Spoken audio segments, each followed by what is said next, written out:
Alright, you guys, we have another new ship on our hands. Today, we're going to be talking about the Mirai Guardian MX. Right? We're going to see what this ship is all about and go over all of its details, the store page, how much it costs, should you buy it. Now, I want to preface this video by saying that, only spend money on this game. I'm not going to tell you what to do with your money, but if you want to support CIG, if you want to support the project, you like what they're doing, you're happy with the direction that the game is going in, all ships will be available in-game to purchase and craft. That is the intention. So you will have an opportunity to get this by doing gameplay. You don't have to spend real money on any of this stuff. I just like talking about it and going over all of the details of the ships that CIG puts out to stay informed with the community. So with all that being said, let's get right into this video. So what are we looking at here? Deadly in purpose. With increased firepower of quad size 4 weapons, the Guardian MX is one of the fiercest fighters that can be operated by a single pilot, putting the perfect tool for valor, virtue, and vengeance in your hands. What a tagline. Guardian MX, resilient under threat. This is the marketing spiel. CIG is world class at this stuff. I mean, just look at this imagery. This looks mean. And if you want to be a mean guy in the game, this is what you need. Or at least this is what it looks like you need. Explosive in battle. So you got the missiles there. And we've got some more imagery. It's going up against those Buccaneers, firing at ground targets, launching those missiles. So we have some paints. Paints are available. So I believe this is the factory standard. Then you have the blackout. That looks mean. I took a look at the Guardian QI with the black paint. It's a good looking ship. I like this design. Then we have the Peninsula. This is green, not too bad. Burnout is red. It kind of looks like a racing skin. I like it.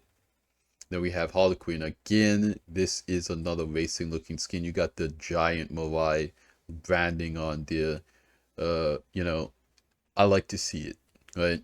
So apparently what we've learned is that this is larger than the standard Guardian. So length is 25, width is 20, and the height is 11. Some players have done testing with this ship, and with the landing gear in, it does fit in an Idris, and it does fit in a 890 jump, but it does not fit in a Polaris because it's a little too tall. So I don't know if CIG are going to go back to this ship and make the landing gear a little bit lower, because if you guys don't know, this ship does not have a bed to log out in. So that means that you're going to want to put it on a carrier in certain circumstances. So the fact that it doesn't fit in a carrier is kind of interesting in my opinion. But maybe that's just CIG's way of kind of balancing the ship to not be too overpowered. Pilot control weapons, 4 size 4 hardpoints, 2 bespoke racks with 12 size 2 missiles on them. So now let's go down and look at the price.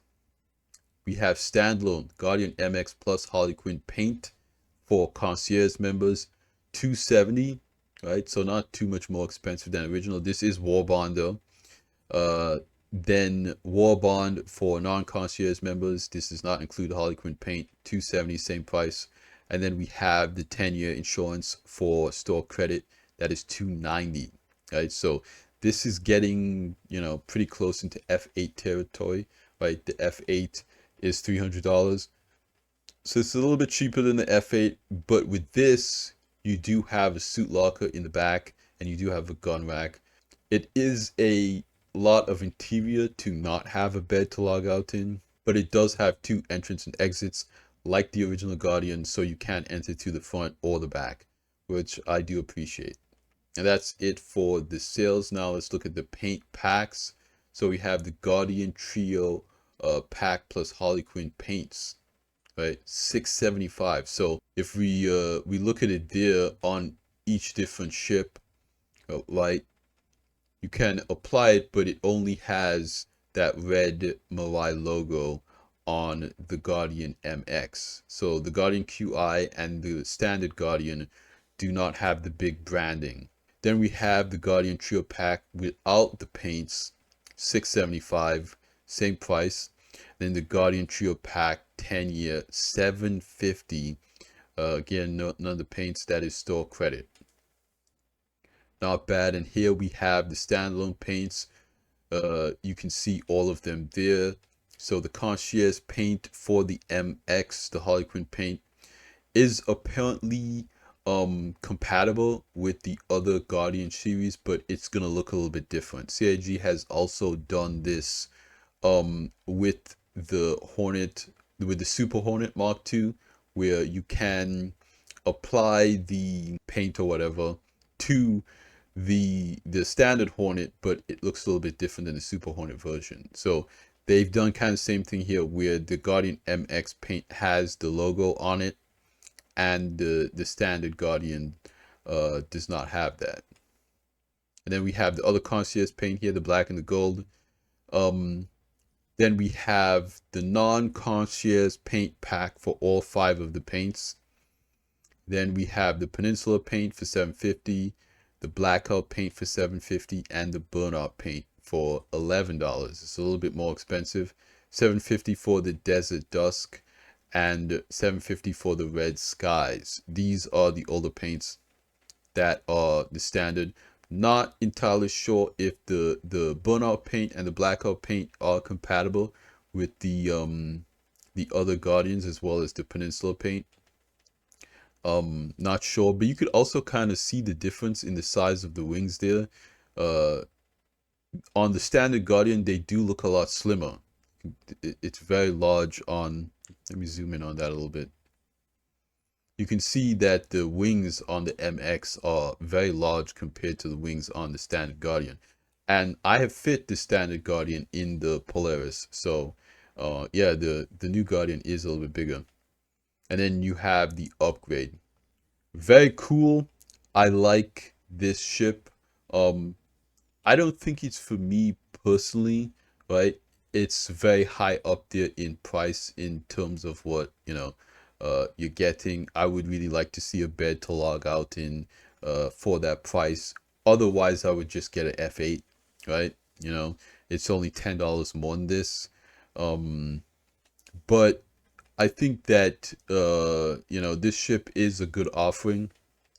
Another thing that I want to touch on really quickly that we went over in my other video that CIG kind of cleared up today in their video about this ship is that this does have a different MFD layout because they kind of recognize that, when you're doing combat, you need to be able to look up, right? For an industrial ship, having your MFDs above your head is fine because, again, you're going to be looking forward at whatever you're salvaging or mining or whatever. But when you're doing combat, you need to be able to look all around you. So you need the MFDs low down in front of you or to your side. So they've moved them in that direction on this ship. I do not know if they're going to update the cockpit on the other Guardian series. I'm not sure they will. That was honestly one of the reasons why I got rid of my Guardian. I hate to say it, the visibility, in my opinion, wasn't conducive to doing combat. And, I'm not the best pilot. So, again, I think that it just feels better to do in the Hornet, right? Because the Hornet also has those 2 size 5s. So the standard Guardian and the standard Hornet have very similar DPS. The standard Hornet actually has a lot more DPS once you start putting turrets on it. The only downside about the standard Hornet is those shields, right? I did want something beefier, but I don't want to sacrifice DPS for shields because I can always get better, which is my hope anyway.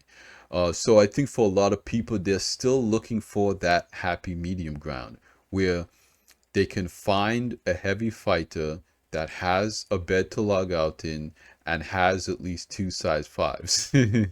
I know that might seem like not too much to ask for. Like, that's a pretty short checklist, right? But we really don't have anything that checks all of those boxes, in my opinion, except the standard Guardian. And then they went and they did that with the MFDs. So, you know, I don't know.